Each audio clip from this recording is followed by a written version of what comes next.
welcome to the 12th episode of the Santa Cruz Art League podcast. My name is Anetta. I'm Grace. And today we have a very fun episode for you. We are going to kick it off with our new segment. You have to stay tuned for that. We're having good old fun here, but we also are going to talk about what's happening at the Art League. Yeah, we've got a little updates about some shows. We've got some programs updates, but honestly, I feel like this time we've just been gushing about other artists. So and a new staff member at the Art League. Yes, so we do have tuned. a new staff member. Yay! So all of that and more, we will see you in the episode. Hello. I better get all the swears out of my system. I like that. Episode 12. I know. This one is, I think, a lucky number. All of them have been so far. I think so. Feels like the luckiest of all. Week 12, my friends. I know. And how are you feeling? Oh, doing wonderful. I love the morning times. Except my friends all moved away to Texas. So if you guys are watching this in Texas, hello. Hi to everyone in Texas and everywhere else in the world. It is a little cloudy this morning in Santa Cruz, and I feel like it adds to the mood for some reason. Right? It's nice. It's moody. It reminds me of when I was growing up in like Pacific Grove, Monterey. It gets super foggy over there. And let me tell you, there's nothing like being an angsty teenager wandering the streets at like odd hours of the morning and just seeing the fog rolling through all of those street lights. That sounds like incredible teenhood, if you ask me. Gosh, it's amazing. Yeah, it's not the same. You try to brood here in Santa Cruz and it's beautiful, no clouds in the sky. I'm like, come on, man. Well, morning is the time. Morning is the time to do that. Yeah, it's a little more. So if you have some brooding to get out of the way, get up early. That's the best time to be brooding. I agree. I'm wearing all men's wear today, so I'm... What a coincidence. Feeling strong and powerful and tired. We introduced a new segment last week. Each week we're going to be spotlighting a contemporary artist and a classical, old-timey Historic artist. Yes. And last week, Grace introduced one of the contemporary artists she likes. Hope you followed her and checked it out. And I spotlighted Renoir. Not that he needed more spotlight. Shout out to Renoir. If you're watching this, Renoir, thank you. in his new reincarnation as an artist. Wherever you are, Renoir. Yeah.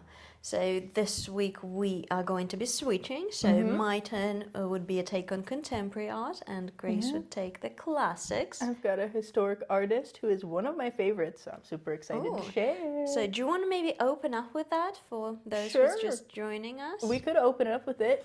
Okay, so the artist that I want to share today, her name is Helen Hyde.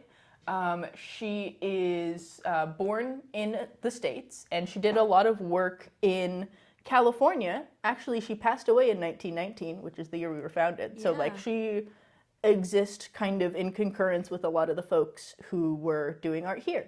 And she is one of my favorite artists because she specifically trained in woodblock printing, Japanese woodblock printing, ukiyo-e. She trained in Japan. And she specializes in, she would do a lot of scenes of like women and children. But she took her ukiyo-e, her Japanese woodblock printing skills, to the States. And so she has this beautiful mix of like women from Chinatown, Hispanic women, like she went all the way down to Mexico, women and children just going about their daily lives. And there's something so sweet about it. If you have known me for long enough, you know that I'm a huge fan of art that just feels girly. Or art that is feminine. And so she is one of my favorite artists because there's just like so much adoration in her art. But I'm going to start with my favorite piece of hers ever. It's two little girls and they're playing with rabbits, and it's called Unwilling Dancers. That is so precious. Isn't that so sweet? What year was this? Let me double check on the provenance on this piece specifically. This one, it was made in 1912. It feels so timeless. I know. A lot of like ukiyo-e specifically has a timeless feeling because it is kind of graphic. And so I feel like that's a more, like it was very difficult to do back in the day, but I feel like it's a little bit more achievable to mass produce like graphic quality things. And so it does feel very contemporary, but it's very sweet. Let me see what else we have of hers. But as you can see, it's just like a lot of kids and moms. Like she, again, spent a lot of time in Chinatown and San Francisco. More stuff from her time in Japan. So beautiful. Yeah, but the composition of her pieces, I think, are really interesting too. Like the framing, the way that she frames things is often very like oblong. So it feels like little vignettes or like a piece of a comic strip almost. It really does. Yeah. But it's just beautiful work. Oh, that's so pretty. Yeah, the composition is very intentional. It's just beautiful. I love works where it's hard to tell exactly the time period it was made in because of the colors and the color composition and the values. Yeah. And not to get a little too art history, but for our art history nerds out there, this was kind of coinciding with like the Meiji Restoration period in Japan, where Japan spent a lot of time being isolationist and closing off any and all trade. And so the only way that people could kind of get in and out of the country was through Satsuma, which is like in the very southern area of Japan. There was just one port where you could like trade with outsiders. And then Mr. Matthew Perry showed up in 19 or 18 something, I want to say, to Yokohama and was like, open this country or I'll shoot, which is, I feel, very thematic for how a lot of trade happens. And so then you start to see a lot of like cross-cultural pollination in the arts. So during the Meiji period, you'll see a lot of like Japanese artists take on Western wear. If you are really into tea wear, you'll notice like tani wear in Japan took a lot of inspiration from like European and British high tea stuff. And then also at the same time that like the Impressionism stuff was happening, you'll see a lot of like Japanism, I think is what it's called here. So like Van Gogh has versions of Japanese art that he's done, and you see like people like Helen Hyde going over there to learn how to do Japanese art. So I think it's a really interesting period of time. It really is. Yeah. And I can see in her influence on all the contemporary art. It's so beautiful to kind of like follow that thread. Yeah. Influence of more historic, older time periods on her art, and then her art influencing like more contemporary artists. I really love that. It's almost like a time machine. Right? It's really, really interesting. I love looking at old art because you can, maybe you don't always see it immediately, but when you learn the history of the social and political climate around the art being made, then you start to notice like what choices the artist made, because your art's going to be based on what's available to you. It's going to be based on like what's influential at the time. So yeah, it really is like a little time capsule. And I feel like in times of socioeconomic unrest, a lot of the times we depend on the art being this darling and cozy and warm, just as an outlet for yawning, maybe, for those feelings of safety. It's cathartic, definitely. There's a lot of comfort and safety in being able to like put your feelings into something tangible. It's hard to know when you're shouting into the void whether or not it's working, but if you shout onto your piece of paper, at least it shouts back at you. I love that. Thank you for sharing. Thank you guys for listening. And obviously, as per usual, share your feedback in the comments, your artists, your feelings and thoughts on the art that we share. It is a discussion. What are some cool periods in art history that you want us to talk about? Oh, that would be... Ooh. Should we like include art history? I love art history. That's like part of the reason why I like her so much is because I am obsessed with art from like the Meiji period. I think that it's so interesting. But then to get to see kind of the reverse take on it, you know, of like the American, and like in a respectful way too. Like there's this one piece by Van Gogh that's super popular where he just like full-sale like copies a famous woodblock print. And I don't know enough to know that he tried to pass it off as his own, but that one specifically is very famous, and it feels like there are a lot of feelings that people have of like it feeling disrespectful, or like, I don't know that cultural appropriation is the right word, whereas this feels like appreciation. Like she spent time, and so much time, living in Japan and being immersed in the culture and studying this craft, and I feel like she has so much respect for it. That it's a wonderful display of why it's important to, you know, learn different art forms from different people. And I feel like a lot of the time in the art world is kind of like who has the bigger platform. So it might be challenging sometimes to trace who influenced who, just because an artist with a bigger platform can borrow a technique or an idea or composition, put it forward out there and be known for it, while in fact it was originally borrowed or inspired by a smaller artist. Or and Van Gogh's wasn't even a woodblock print. He just did an oil painting of a woodblock print. So I think maybe that's different enough that I don't personally take a lot of qualm with it. Although he tried to do like the Chinese characters, the calligraphy along the side, and they just like don't look right, and I was like, oh, okay, that feels like a bridge too far. It was an attempt. Yeah, we'll respect him. I'm sure that like I wouldn't be nearly as fired up about this if it wasn't in a museum. So I think if on your own you're just like, oh, this looks like fun, try to copy some characters, that's fun. But like, look them up. You have Google. Van Gogh didn't. And I feel like it's important to always have the group of those who truly appreciates the originals. So as long as Helen has her admirers and people who remember her and her art, her legacy will live on. Totally. Yeah, her stuff is so cool. I love it so much. And it's just cute, and like the stuff that she has like a sense of humor about, I don't know. I think that like art and music that just feel girly like very much appeal to me, and so I love her stuff.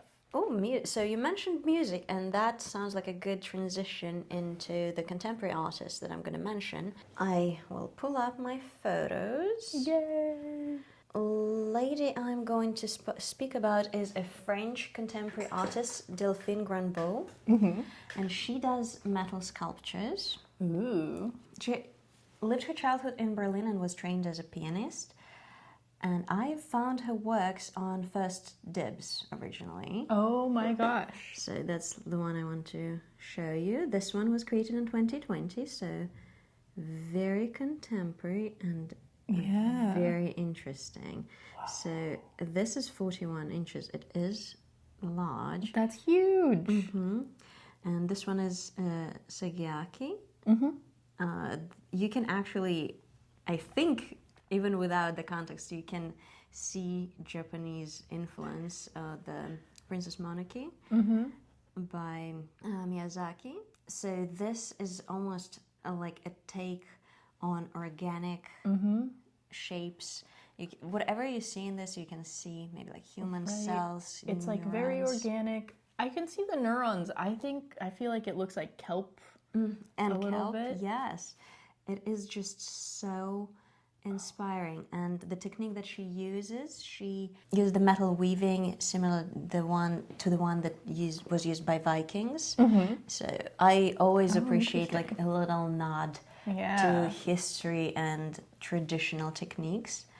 And in some of her other works were in between. So all of that is hand knitted, and despite it being metal, I feel like it feels so airy. Yeah, it looks so delicate. I really love it. And then on her website, she has... Oh, nice. Yeah, this one really looks like a sound wave. And because she was originally trained as a musician, I always find the intersection of those interdisciplinary arts, very fascinating. Yes. Definitely. And I also feel what I appreciate about that, it feels very commercially successful, if it makes sense. It's something that I would be happy to display in my own home as an art piece. Right. There's a lot of things that are just like, you know, very like easy to get conceptually, you know. You're like, "Oh, yes, like that's just like a lovely shape and structure, and it just has all of this. It dances." It really there is some movement in them, and I would assume that it does, because of how light it is, it does. Her work feels reminiscent of the Japanese artist. Her name escapes me at the moment, but she has stuff on display at the MoMA right now, I want to say. Similar, like, her stuff is mostly hanging, and it looks a lot like these sonic wave ones. I wonder, so I'm actually driving over the hill tomorrow to San Jose Museum of Art, and I was driving past it last week, and I saw something similarly looking, and I was wondering if it's Delphine's work. You're in for a treat. I have to Google her name. Cut to me finding her name, because this is going to take me a second, I think. I'm sorry, you guys. There is a retrospective at the MoMA right now. It's on floor 4. Yeah. But she was kind of a textile. I don't know if these ones were metal. Based on a similar technique from the metal wires, Ruth Osawa. Oh, very cool. Yeah, I've heard wonderful things about the Ruth Osawa exhibit. Our curator, Heejin, just took a trip up there to see it, and she was blown away. Hopefully I'll get to see it before it closes. You guys should go and check it out too. I'm going to do it my mission to go check it out. Yay! Because that just looks like a really good time. I like it. I like her, the artist that you showed us. What was her name again? It is Delphine Granbeau. Yeah, I like how Delphine Granbeau's work feels like, you know, there is some similarities in the sense of like technique and medium, but then she really makes it her own with like the addition of colors and like just the super far out organic shapes that she makes. So it feels like, you know, she's taken the medium or the style and technique and just really made it her own. And I really like her composition. It does feel like this colorful one that I'm showing, Pop and Co. Carousel. It feels so airy and so dynamic. Yeah. And some of her works, because some of them were created like around the pandemic time, which was an interesting point in time for all of us. Strange times. So a lot of it was like a nod to the way she described it as us being in a cocoon. So us kind of getting ready into becoming and encapsulated in a space and kind of letting the space unfold. Very cool. What I like is how organic it is, and even if you zoom up, and I cannot imagine how long it takes to create one of those. Yeah, and like I said, originally I found her on First Dibs. That's the cocoon. Ooh, I like that one. I feel like they would make really beautiful like lampshades or light fixtures. Right. Just somewhere like in the corner. Just to have it cascading. I don't know. I feel like they would cast really interesting shadows if you lit it like from below, as opposed to putting a light in it. Oh, I like that. That feels like a nod to knitting, like the traditionally. I know. I was gonna say too. I was like, it's metal, so I can't imagine like sitting down in front of the TV on your couch, putting these together. But a spool of wool, or not wool, metal. So yeah, she does use copper. Yeah, she describes it as playing with light and shadow. The transparent or semi-transparent forms created by the artist are truly evocative of poetry, delicacy, and elegance. And I do feel that. Yeah. And I feel like it takes talent and well-executed technique to transform the material so that metal feels airy. Right. Making one medium look like another is such a challenge. Ooh, I'm thinking next week, maybe. I know some pretty sick ceramicists who make their stuff look like not ceramics. Oh, I love that. That is is also always very fun. That is always really fun. Mm-hmm. Actually, last week I was at UCSC. I was just walking around the campus. It's a beautiful campus. Such a beautiful place to be if you want to be in the redwoods, and it's quiet now because it's off season. Yes. So you can roam all to yourself. You can have all the banana slugs to yourself. Yep. They on one of the buildings they have like a giant ceramic like wall sculpture composed of many pieces, and I'll try to find a photo and insert it, but it looks like metal, it looks like wood, it looks like anything but ceramics, and I spent a good time looking at it. My grandmother on my dad's side had this vase, which I have now, but it looks like a paper bag. I don't know, I think it was something that was popular back in the day when she got it, and they're kind of a vintage little collector item now, but it's like this porcelain vase that looks like a paper bag, and it would always crack her up. It was my favorite whenever she'd pull it out to put flowers in it. She's like, oh, whenever people see me just pour water into this paper bag, they jump, and it really does look like a paper bag. That's just so cool. Oh, talking about paper bags, fashion is also art taken from one of the handbags that I have. It is made of leather, but it looks like a paper bag. Oh my gosh. And I think I brought it a couple of times, but I don't have it on me today. I'll insert a footage so that you can see. Yay. But it's very difficult to make leather look like paper. Yeah, because you have to get it to like matte almost. It is, it's matte, and the color is not unanimous, so it's varied. Yeah. Ooh, interesting. Yeah, it's by Bottega Veneta, very famous leather makers. They also have a pouch, leather pouch that looks like denim. Ooh. And I can show you. That's talking cool. about modern art. Yay. Fashion is art.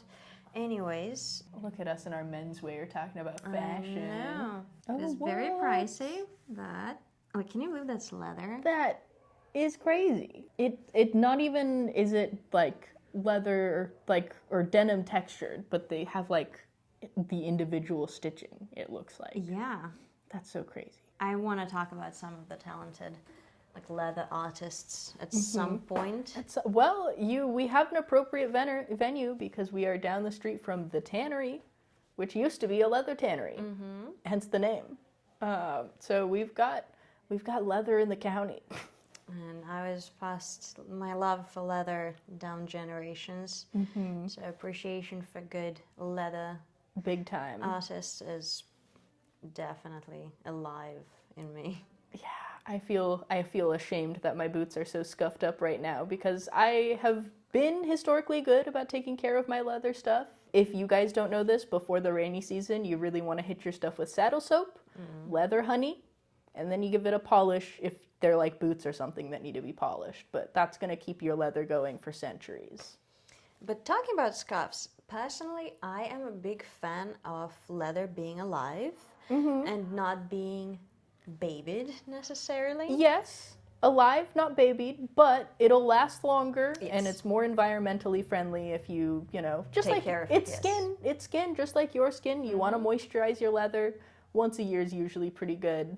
If you have like a super old and faded leather jacket, you will be surprised how much leather honey that thing will soak up and it'll look immaculate. Yeah. I love leather.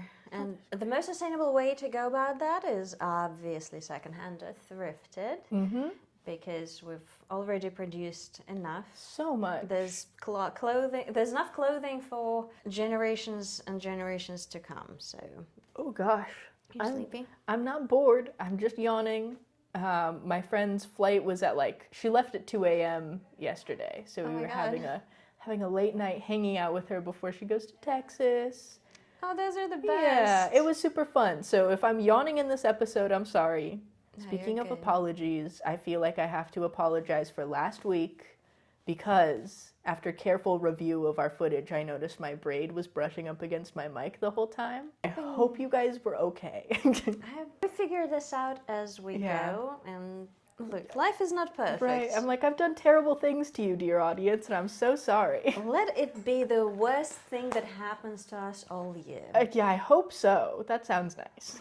what else do we have going on? All right. Well, this Saturday at time of recording, so next week there's going to be nothing at all in our gallery because Rare time. we get a little TLC. We've got to dust our fixtures. Metamorphosis. We're having a closing party. We're having a closing party on Saturday. I'm getting distracted because And we're having a party behind us. Yes, today actually in the theater is Star Wars, and it's sold out. So, good job, Star Wars kids. But yeah, so Metamorphosis is leaving the gallery. Transmutation was before that. Okay, Metamorphosis is leaving the gallery, and then we're gonna have like a week or so off for us to get a little facelift, little TLC, buff out our corners, and then it's gonna be the landscape show. It's crazy around here. And then it's gonna be the landscape show. Landscape show. Yes, and oh my God, everything is happening. Good what morning. is it today? We're not open yet, so I'm not answering this time. All right, where were we? Landscape show. Yes, and if you've noticed, it's slightly tidier in the office. We're missing some things. How are you feeling about that? Do you miss the creative chaos? Yeah. Or- Certainly no thanks to me. My coworkers did a lot of cleaning, and my desk is still a mess. But that's part of my charm. That's creative chaos. And then I think also next week we'll be ready to announce that we have a new office manager. So I will save actually giving an announcement for our newsletter. Hopefully you're subscribed, or we'll let you know next week. And you can subscribe at scal.org. And also, there you can donate. And Yes. I will leave a footage for you and the link below so that you are not lost. Definitely. We could use all the donations we can get. We've got a new member of our team, and we're excited to do some more exciting programming. We've just got lots of stuff going on. That's awesome. Maybe we can get a cameo next time, or Ooh. just I'll see if she'd like be a interested. small hello to our viewers. Yes, I know that I'm seeing her on Tuesday and I'll be taking some headshots. I'll see if maybe I can get a little intro from her, if she's comfortable. Otherwise, we're gonna have a headshot and a bio on our newsletter because that's mandatory. She's got no choice. Awesome. So things are happening. Yeah, I know. I'm excited to have a new member of the team. We've managed to hold it together, our office of 3 people, but I am excited to have a more senior person who has like more knowledge and expertise running a business and a nonprofit. Definitely. Critique group is Oh, happening. It's going to be too late by the time this one's out. wait, is it? Isn't that next week? Next Tuesday is the critique group? Yeah. Yeah, we forgot to say anything the last Yeah. episode. Time flies. I know. Well, hopefully we saw you there, and if not, then, Let me next tell you month. the date for the August one. The date for the August first Tuesday, it's going to be I think it's the 5th. Yeah, August 5th, 6:30. Be here. Bring your art. We'll talk about it. So 1st of July, it had already happened by the time you are watching this episode. Maybe, shall we try recording this one? Let's see if we can. We can do a little show and tell on what we brought. Oh, I have no idea what to bring. Ooh, I feel like that's even better when you don't know what to bring. Yeah, I have a couple of things in the works in various stages of Yeah.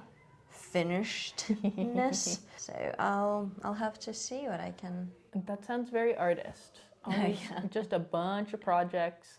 I feel like I haven't been going too deep on any projects recently. I've been doing like little bits here and there. I have some canvases with like a little abstract color on them that I've just been taking like paint pens to and doodling on, but Will you be putting something on them? I don't know. I don't know if I'm going to be putting something on, like, what is it? I have these, like, abstract canvases I did a little while ago. I think 2 years or something. They've been in my garage. And so I have been drawing, like, portraits and stuff on them. Just because it's just a fun little thing to do to pass the time. I've also been trying to, like, meet where, like, my doodling for fun and like fine art practices. This feels like an interesting way to do that, but we shall see. I don't know if it's actually an idea that's going to pan out or not. Interesting. Yeah. I might revisit my, well, I call it like art therapy journal that I have. It's like just a big sketchbook where I'm doing practices and techniques that are combined with therapy. So it's more like a therapeutic way of working through something with the medium of art, and I really, really love it. So it's fun. It's not, it doesn't feel like pulling nails when you're working through like an issue or a difficulty you're going through life or a grievance. So it feels much easier to do it with art, if it makes sense. I think so. And a lot of times too, when you're working in like a sketchbook, you have kind of solace, comfort in the fact that it's just for you. It's very personal. Whereas like things on canvases or things that can be more readily displayed, I feel like sometimes I'm a little more reserved with. As the little pause is happening at the gallery, I feel like it kind of somewhat transpires in my personal practice.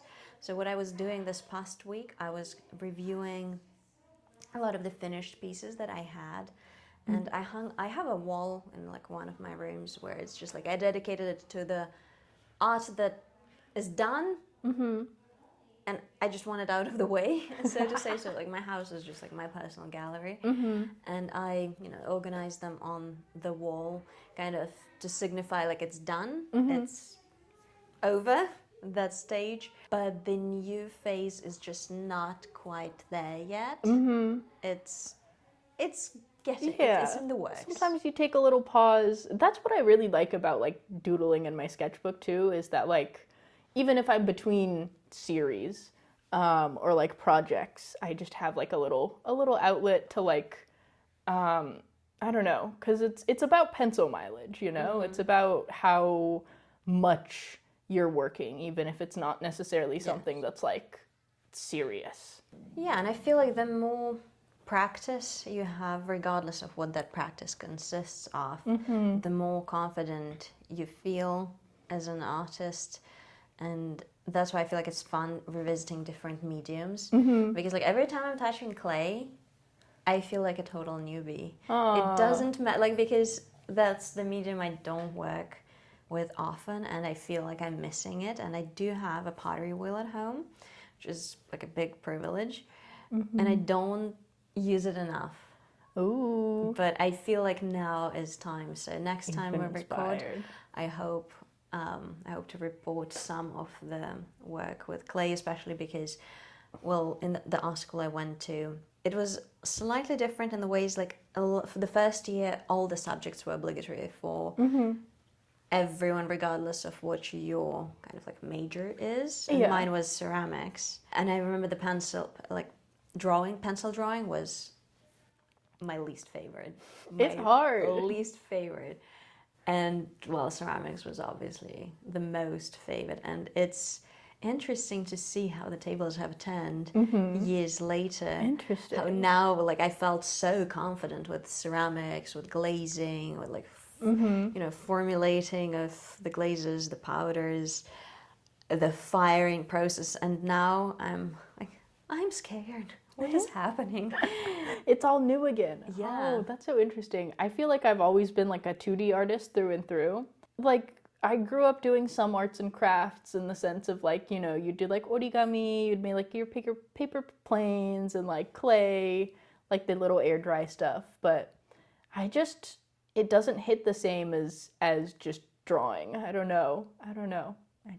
I'm stuck in that second dimension, and maybe someday I'll pop out of it. But well, I feel like it's the piece that's sold at the Bahara Valley Arts, the one with the wet paint. Oh, yes. It does feel quite 3D, if you ask me. I suppose there is some dimensionality to it. There is dimensionality in your work, definitely. But for that one, at least, it doesn't feel as intentional as maybe, like, proper, in air quotes, 3D work. I see what you mean. Or like I attribute like the 3D to like texture, but texture still feels two-dimensional. I know that you can't have texture with just two dimensions, but I'm like, I don't know. It's still like wall art, I guess. Exactly. I'm like, referring it's to. hanging, it's flat. My things, even if they're textured, they're, you know, this plain. I've always been fascinated by 3D and just making 2D into 3D, and wall art that is multi-dimensional fascinates me. Hence, I guess, the artist that I brought to spotlight today. And yeah, maybe I will insert some footage from San Jose Museum of Art. Yeah, the Ruth Osawa exhibit. I've heard good things, so. We'll see, we'll see. Retreat. Ooh, speaking of doodles, before we go, Oh, I did one yesterday. One of our theater people, Dylan, was running with a folding chair, and so I only caught like 2 seconds of it. But oh my goodness. this is my artistic rendition of. That is so funny. Thank you for sharing. Yeah. What a treat. A little bit of art A little bit of original art. at the tail end of our podcast. That's for Yarrow. They're friends, or they're cousins actually, and friends, cousins and friends. Oh, But how fun. yeah. Well, there you go. Some original art for you as a treat to close us Goodbye out. treat. Yeah, show me what you're doodling. Are you doodlers? Why does it? I'm a 5-year-old. Why does it feel funny? Anyways, share what you are working on. I'm curious whether you relate to this state of cocooning, maybe, Are you feeling a lull in your life? or like a transition, maybe from one project, medium, artwork, a piece to another. Or where are you at? Because I feel like there's some collective. Right. Or maybe Consciousness you're at the precipice of something. Maybe you're just about to finish a series, or maybe you have a really good idea for one. Yeah, let us know where you are, and thank you so much for spending time with us this week. This has been episode 12. We'll see you guys next week. Yep. Same time, same place. Yeah, unless we see you at the critique group. You should Yes. be there. That'd be pretty lit. Yes. That's what's next for us, and you share what's next for you. And I hope you have a great rest of your day. Bye. Thanks for tuning in. Bye.